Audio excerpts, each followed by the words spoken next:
Daniel chapitre 4.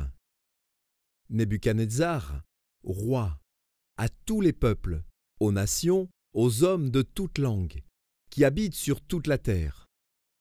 Que la paix vous soit donnée avec abondance. Il m'a semblé bon de faire connaître les signes et les prodiges que le Dieu suprême a opérés à mon égard. Que ces signes sont grands, que ces prodiges sont puissants. Son règne est un règne éternel, et sa domination subsiste de génération en génération.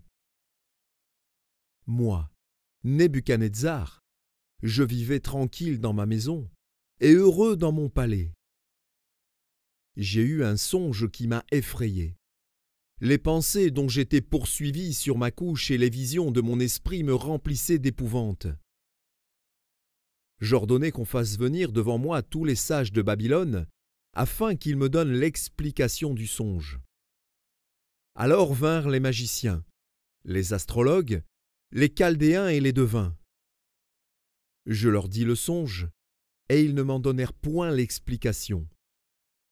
En dernier lieu se présenta devant moi Daniel, nommé Belchazzar d'après le nom de mon Dieu, et qui a en lui l'esprit des dieux saints.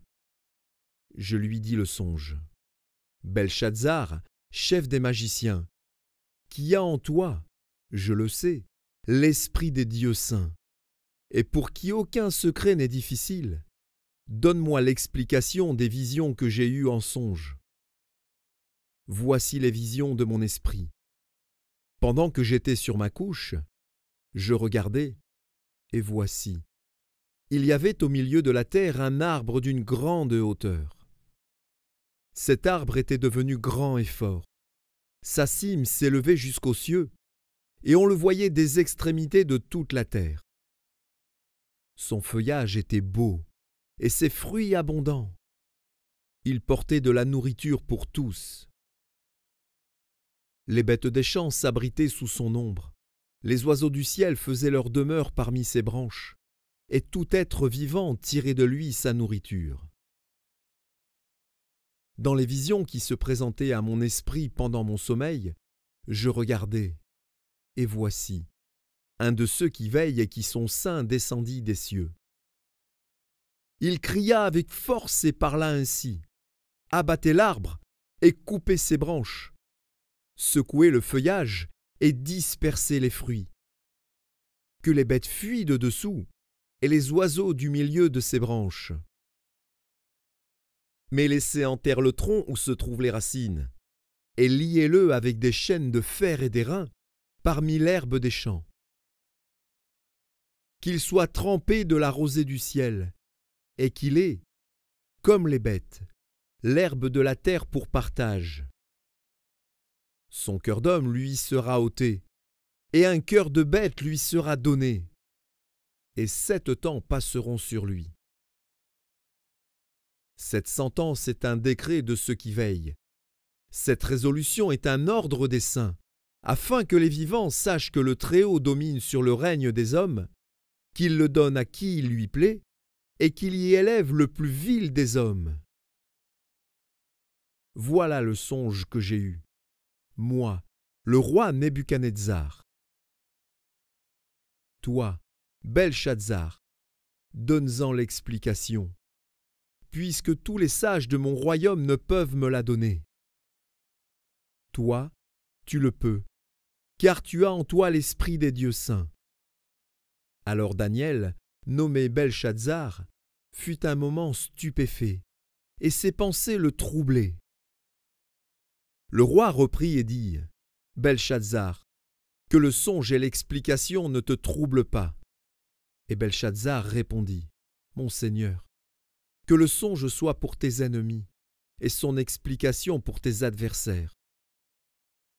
L'arbre que tu as vu, qui était devenu grand et fort, dont la cime s'élevait jusqu'aux cieux, et qu'on voyait de tous les points de la terre. Cet arbre, dont le feuillage était beau et les fruits abondants, qui portait de la nourriture pour tous, sous lequel s'abritaient les bêtes des champs, et parmi les branches duquel les oiseaux du ciel faisaient leur demeure.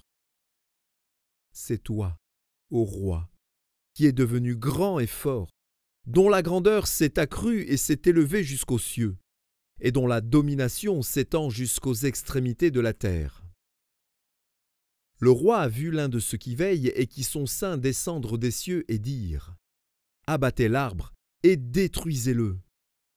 Mais laissez en terre le tronc où se trouvent les racines, et liez-le avec des chaînes de fer et d'airain, parmi l'herbe des champs, qu'il soit trempé de la rosée du ciel, et que son partage soit avec les bêtes des champs, jusqu'à ce que 7 temps soient passés sur lui. Voici l'explication, ô roi, voici le décret du Très-Haut, qui s'accomplira sur mon Seigneur le roi. On te chassera du milieu des hommes, tu auras ta demeure avec les bêtes des champs, et l'on te donnera comme aux bœufs de l'herbe à manger. Tu seras trempé de la rosée du ciel, et 7 temps passeront sur toi, jusqu'à ce que tu saches que le Très-Haut domine sur le règne des hommes et qu'il le donne à qui il lui plaît. L'ordre de laisser le tronc où se trouvent les racines de l'arbre signifie que ton royaume te restera quand tu reconnaîtras que celui qui domine est dans les cieux. C'est pourquoi, ô roi, puisse mon conseil te plaire.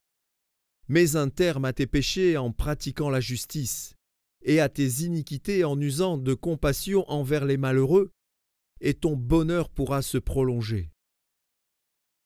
Toutes ces choses se sont accomplies sur le roi Nebuchadnezzar. Au bout de 12 mois, comme il se promenait dans le palais royal à Babylone, le roi prit la parole et dit : N'est-ce pas ici Babylone la grande, que j'ai bâtie, comme résidence royale, par la puissance de ma force et pour la gloire de ma magnificence ? La parole était encore dans la bouche du roi, qu'une voix descendit du ciel. Apprends, roi Nebuchadnezzar, qu'on va t'enlever le royaume. On te chassera du milieu des hommes, tu auras ta demeure avec les bêtes des champs. On te donnera comme aux bœufs de l'herbe à manger, et 7 temps passeront sur toi, jusqu'à ce que tu saches que le Très-Haut domine sur le règne des hommes et qu'il le donne à qui il lui plaît. Au même instant, la parole s'accomplit sur Nebuchadnezzar. Il fut chassé du milieu des hommes, il mangea de l'herbe comme les bœufs. Son corps fut trempé de la rosée du ciel, jusqu'à ce que ses cheveux croissent comme les plumes des aigles et ses ongles comme ceux des oiseaux. Après le temps marqué, moi, Nebuchadnezzar, je levai les yeux vers le ciel, et la raison me revint.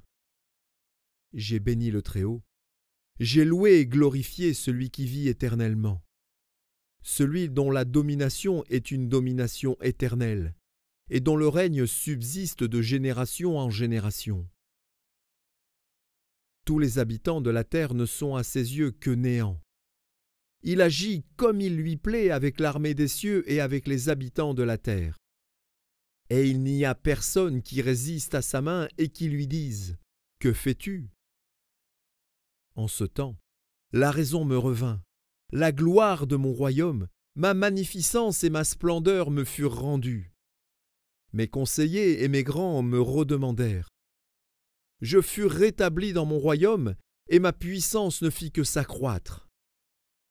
Maintenant, moi, Nebuchadnezzar, je loue, j'exalte et je glorifie le roi des cieux, dont toutes les œuvres sont vraies et les voies justes, et qui peut abaisser ceux qui marchent avec orgueil.